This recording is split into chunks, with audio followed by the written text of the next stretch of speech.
welcome to Xenojack Studios. Today we are going to be continuing our series of Don't Mind the Mess. If you're here from our base tutorial, welcome back. But if you haven't watched the base tutorial and if you want to learn how to make fursuit heads, then I suggest that you go back to the first video, Don't Mind the Mess. In this video, we are going to be going over how to fur the fursuit head. We're going to learn how to make teeth. We're going to learn how to make horns. And we're also going to learn how to change the size of the fursuit head to fit the wearer. Now let's get into the tutorial. The first thing we're going to do is we are going to take our duct tape again. We're not going to use plastic wrap this time. You can use plastic wrap if you want. I don't prefer to. But we are going to cover up half of the fursuit head in duct tape. This only works if your design is symmetrical. If your design is asymmetrical and it has like maybe a big spot here and like a big spot like right here and then it's opposite on either side, then this method will not work. You are going to have to duct tape the entire head. I like to start at the edge of the nose first, working my way up this way, and then finally to the ears and then the back of the head.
Once you've taped the head completely, you're now gonna mark out all of your markings. It's helpful to have a reference at this part.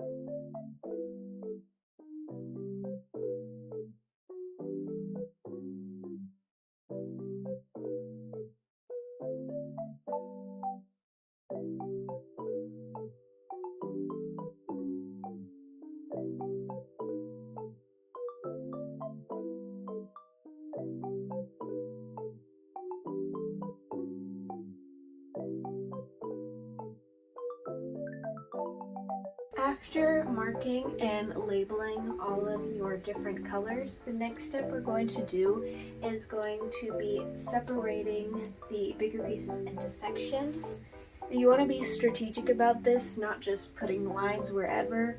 That will make your job a lot harder to accomplish. So what we're going to do is I'm first going to divide up the muzzle. This is very similar to how we divided up the pieces of foam when we made the sketch pattern. So I'm going to be separating out the muzzle piece first, and then I am going to separate this top part from the smile. Also going to be adding another line right here from the ear to the smile line. Also going to be tracing around the ear at the base. And I'm also going to be lining or tracing out the edge of the ear as well. That way it comes with a front knuckle. Of course, all of this is going to be dependent on your markings and maneuvering around them. But since mine doesn't have any extravagant markings, that's not going to be quite as difficult for me. And now I'm separating the foam from the neck. I'm going to do the underside of the jaw as well. Also going to be separating the bottom part of the mouth from this part right here. And from that, I'm also going to be separating the neck. I'm also going to separate right here because this is a very deep divot. And now I have everything separated the way that I want. And now we're going to mark for fur direction. You can see that there are a couple of arrows right here, and the key to this is making the fur go away from the nose, like it would on an actual animal. So putting arrows that go away from the nose.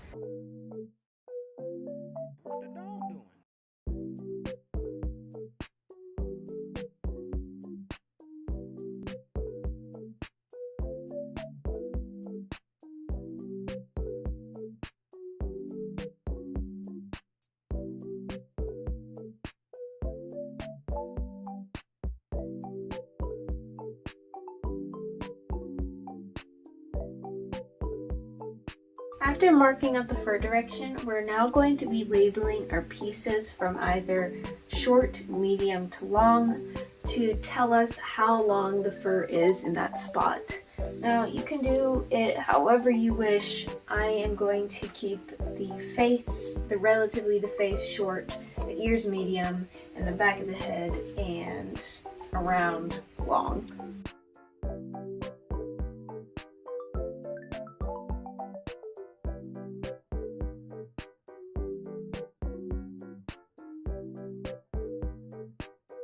The next step would to be taking a bunch of pictures at a bunch of different angles to absolutely make sure that you know where every piece goes when it's time to draw it out onto fur. You can definitely number all of your pieces. I don't usually like to do that. I don't find that very helpful. Or you can also dart your pieces, which I am doing right now.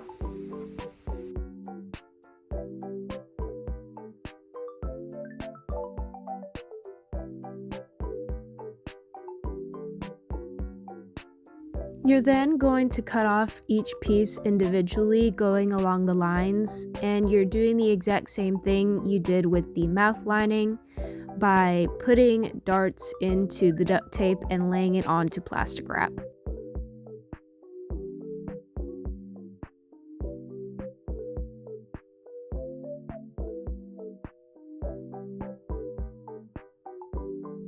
So for this specific project, I am going to be fitting it for somebody with a 26-inch head. So the way you can change the size of the head is basically adding extra to this length. I actually made it pretty perfect. And then just sort of like widening it from an interesting shape. So about the middle top of the head,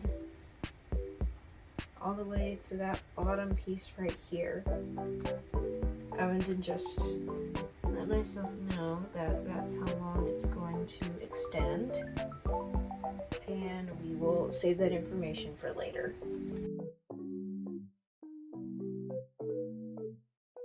The next step is to cut out each individual piece from the plastic wrap and then separate it by fur length.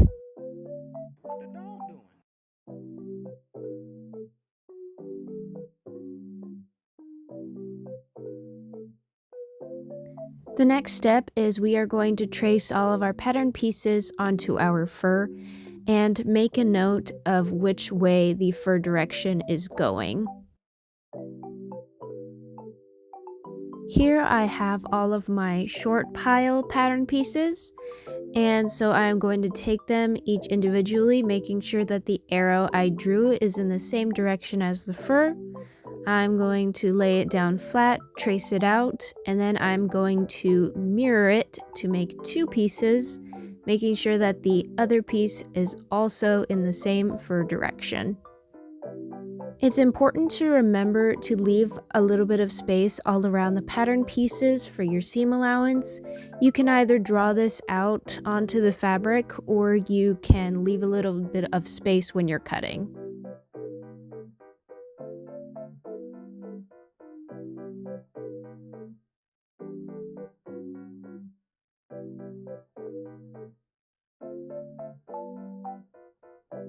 Once I'm done tracing out all of the short pile pattern pieces, I then cut the entire thing out and place it aside, doing the same thing for all of my medium pieces.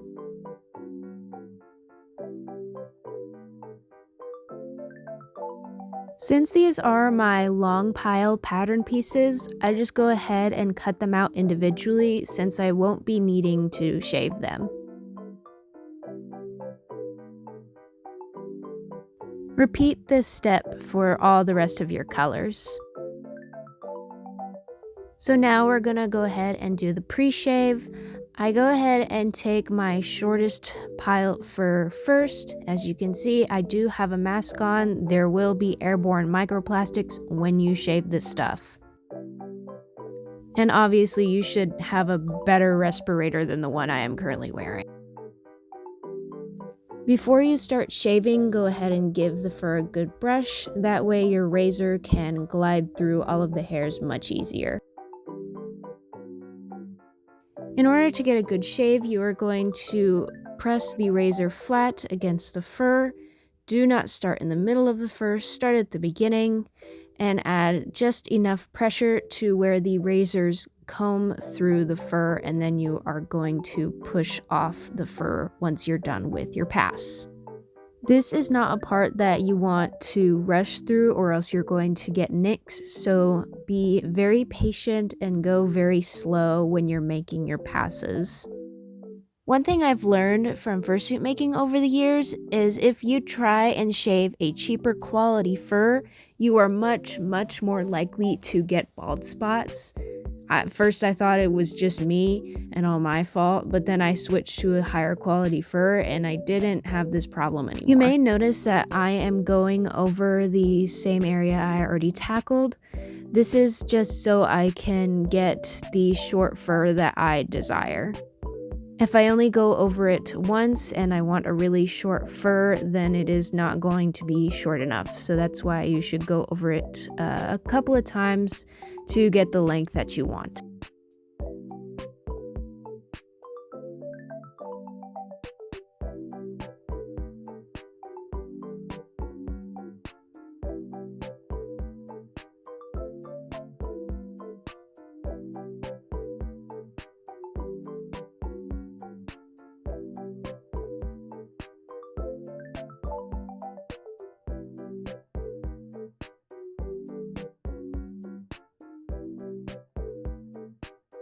Now I am about to shave my medium pile pieces. This is really simple. You are just going to make a pass over the fur at most 2 times to get a medium length.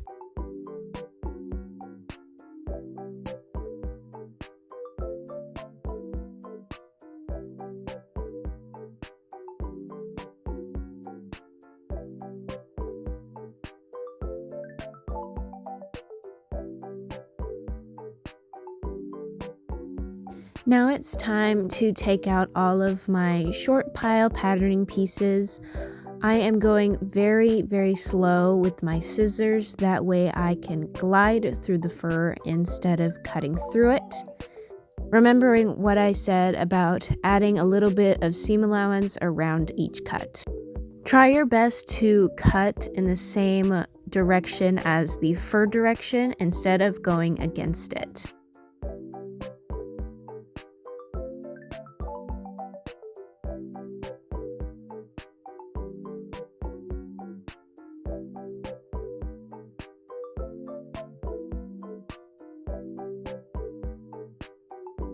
Now we are going to sew all of those darts together on each individual piece. When it comes to fur, it's very important that you keep all of the fur on the surface and make sure it doesn't go onto the back where you are sewing. Like making sure that the fur doesn't poke out on the wrong side between your stitches, if that makes more sense.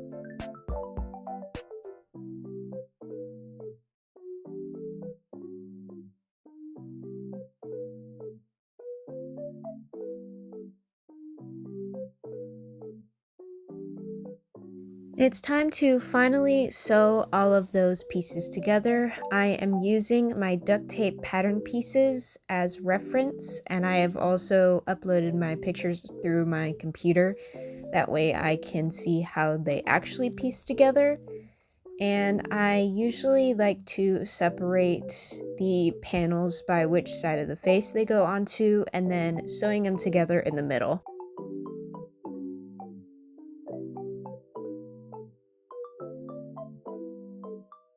I also prefer to keep the completed pieces separate, so I have 2 earpieces, the whole face, the back of the head, and the neck.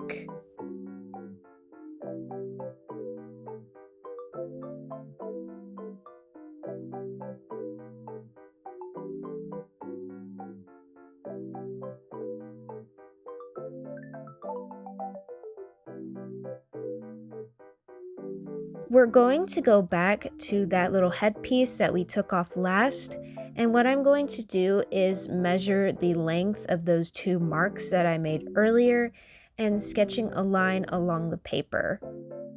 I'm going to also add a horizontal length to this measurement, which is basically just the extra inches that I will need to make this head fit.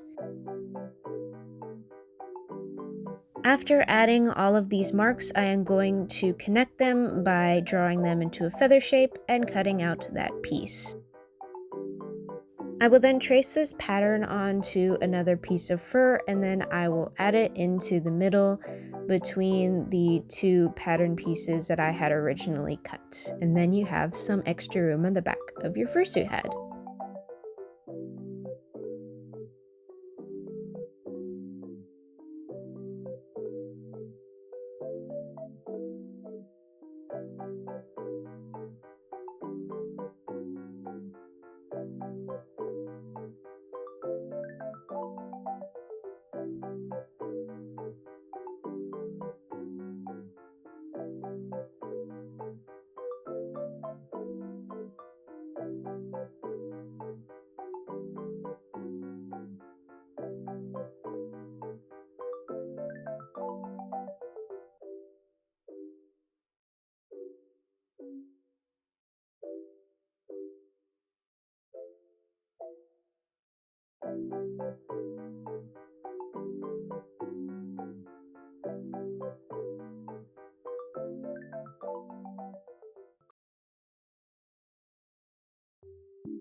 Before I glue the fur onto the face, I go ahead and set it on and do a ladder stitch around the nose area. And once that is done, I peel it back and start to glue everything onto the face, slowly and going section by section. It's best to start at the nose and the bottom of the jaw before working your way around. I then very delicately glue the edge of the fur around the eyes to the edge of the eye blank. Be very careful not to let the glue seep behind that line and into the eye blank. I will then begin to do a ladder stitch to sew the fur of the face and the mouth lining together, making sure that none of my stitches are visible and that it is symmetrical on both sides of the mouth.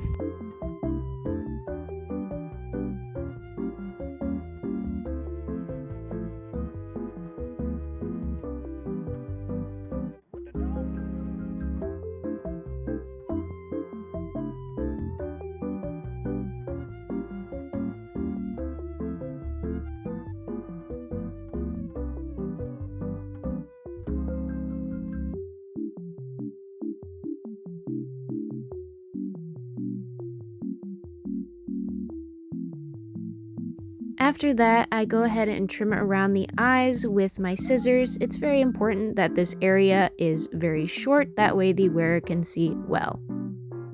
I'm going over the fur again with my razor to just kind of clean it up and keep everything even, and brushing out along the way.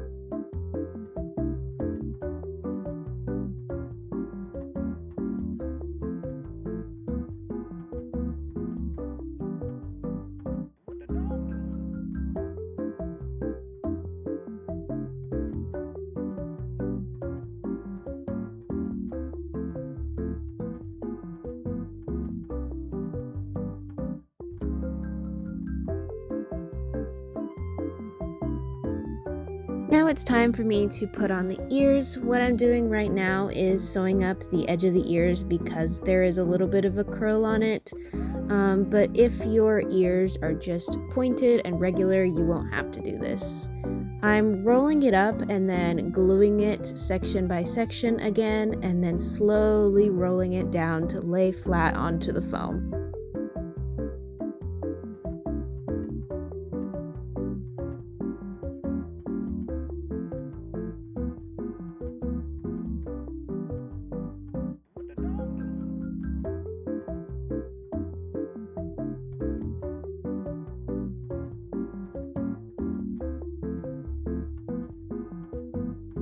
I am going to sew and attach the edge of the ear to the edge of the face using another ladder stitch.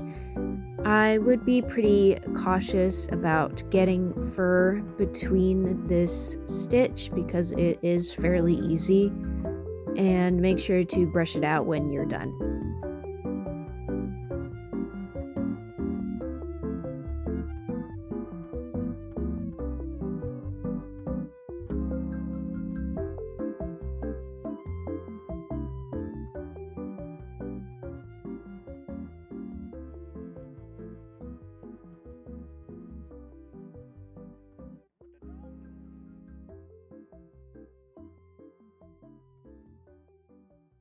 Now it's time to make the horns. I'm using a couple of my pattern pieces and tracing around the hole that I left for the horn space.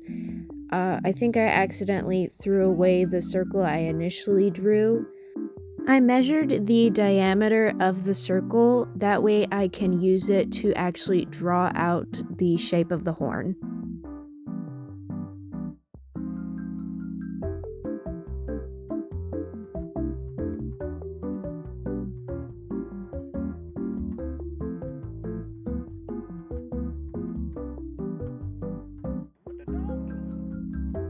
The way we are going to trace and cut out these horn pieces is very similar to how we trace and cut out the tongue pieces. We are going to fold over the fabric, pinning it down, drawing the horn pattern on top, and then running it through my sewing machine.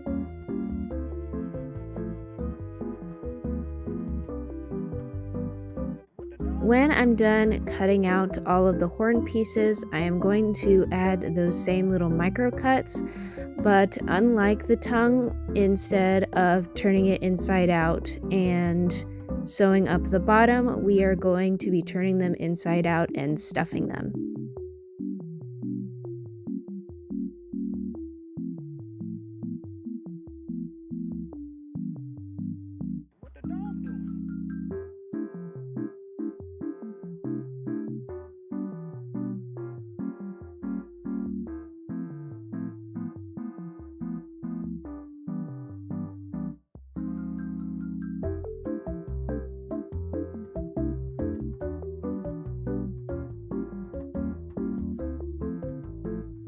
I'm also going to make a base for all of the horns. So in order to do this, I take a piece of EVA foam, trace out that circle to the amount of horns that I'm going to make, and then glue those little circles onto a piece of felt. The color of the felt doesn't really matter, but it's important to have the felt, and when you cut it out, make sure that you add some seam allowance.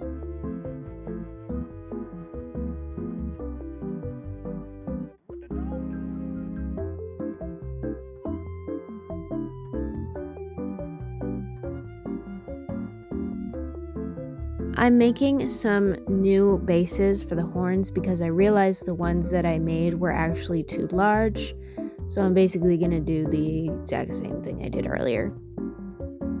I am then sewing the base onto the bottom of the stuffed horn.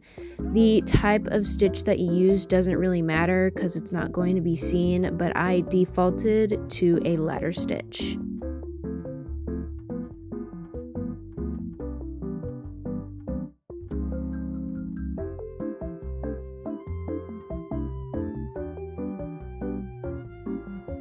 After a bit more shave cleanup, I start to glue the base of the horns onto the exposed foam and then ladder stitching around the horns to the fur.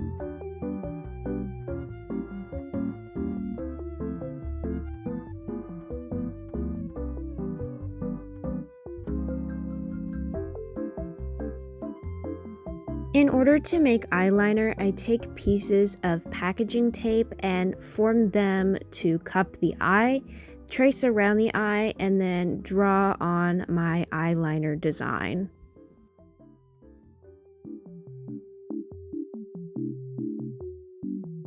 I then take that piece of tape, cut it out, and then place it onto a piece of scrap notebook paper.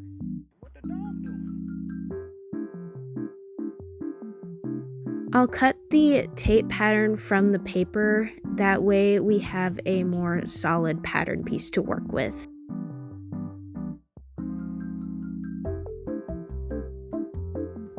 Next is to transfer this pattern piece onto a piece of thin craft foam. I am tracing it out with one of my pin needles, that way there are no marker lines.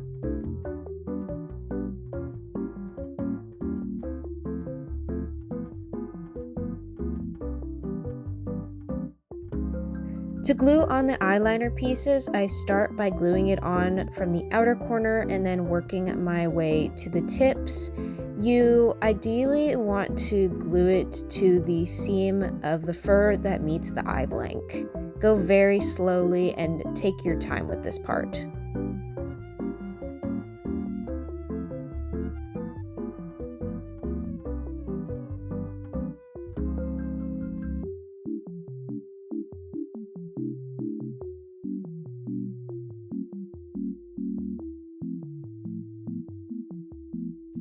I will start drawing out the pattern for the eyebrow and for the teeth, but we're not going to be covering the teeth in this section quite yet.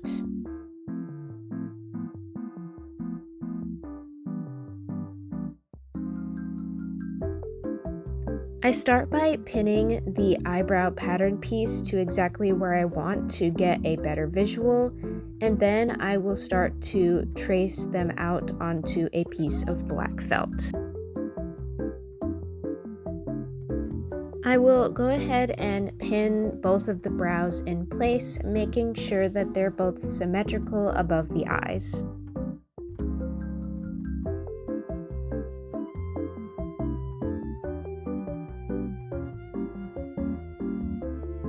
I'm going to start carefully peeling back the eyebrow and cutting the fur down to the root. That way, when I hot glue the brows on, they have something to adhere to.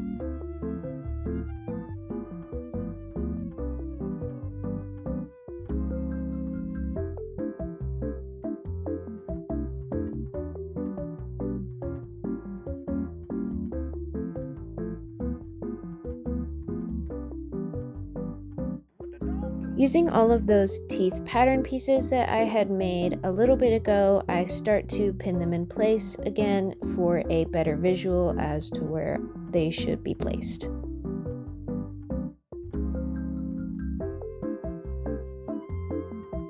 This is going to be a similar process to the horns. I am going to be tracing out all the teeth pieces, making double of what I need on the other side, putting them through my sewing machine, turning them inside out, stuffing them, but instead of giving them a base, I will just whip stitch them closed at the top.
Next, I will start to ladder stitch each tooth onto the edge of the mouth, making sure that all of my stitches are not visible.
To finish off the eyelids, I am going to place them back onto the eyes and draw out the space where the top of the eyeliner meets the bottom.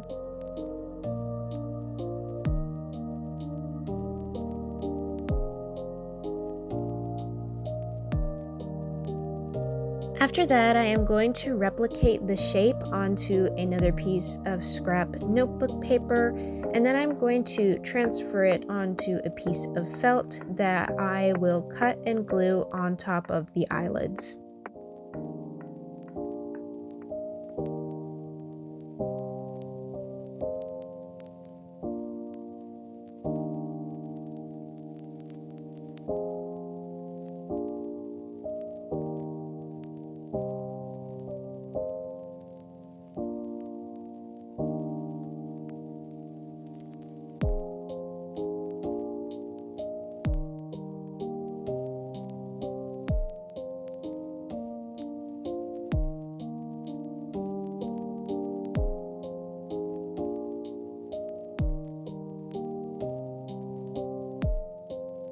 Next, I'm going to draw out some pattern pieces for the hair tuft on top and the two small tufts on the side.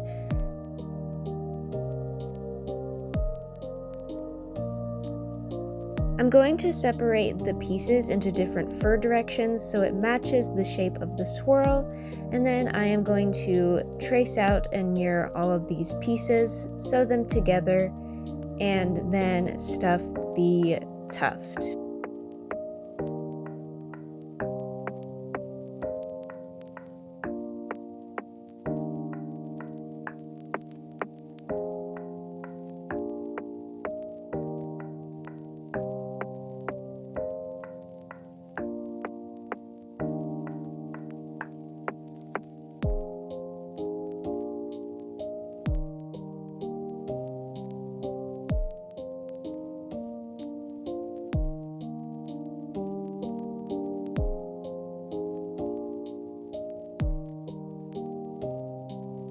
After brushing out all of the fur, I am going to go ahead and ladder stitch the bottom of the tuft closed.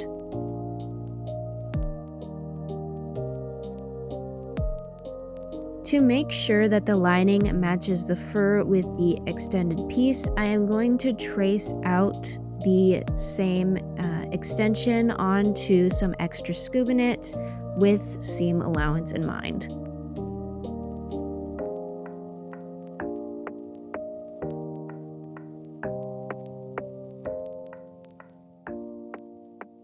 I am going to seam rip open the back of the head and sew this extra piece in, that way everything fits together.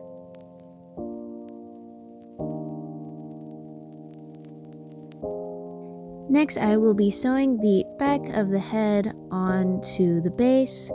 I am starting off by bed stitching the inside, and once I reach a point where I can no longer do that, I start to ladder stitch everything together. I will then flip the neck piece and start to sew along the edge of the face piece.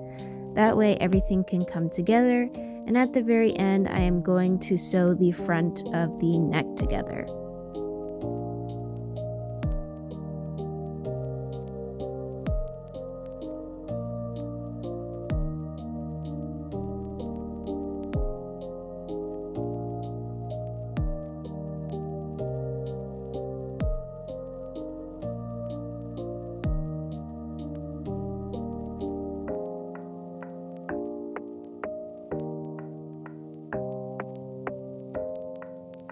To really give it a finish, I am going to ladder stitch the edge of the neck to the edge of the lining there.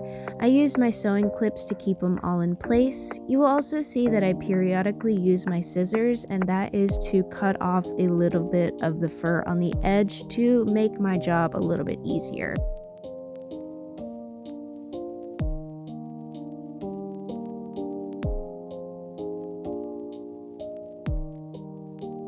Last but not least, I am going to be sewing on the hair tufts by using a ladder stitch around the hair tuft and sewing it onto the base fur. It's very important that you don't want your stitches to be loose, otherwise the hair will come off. Thank you so very much for following along to this tutorial. If you want to see more of Don't Mind the Mess, or you want to see more of my content in general, go ahead and subscribe and follow me on Instagram. I show off my suits there a lot more. Like the video if it was helpful.